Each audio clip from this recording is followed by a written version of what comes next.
Hello, today I'm in Range Rover Evoque. In this video I'll show you how to manage steering wheel buttons. In the beginning, take a look at the left side of the steering wheel. Right here we've got the panel, thanks to which we can change radio station, radio volume and radio source.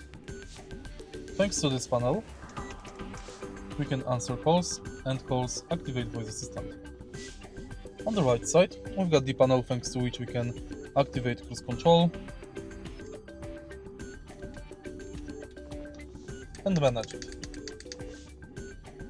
Right here, we've got the panel thanks to which we can navigate through instrument cluster. Of course, if you press right here, you will use horn.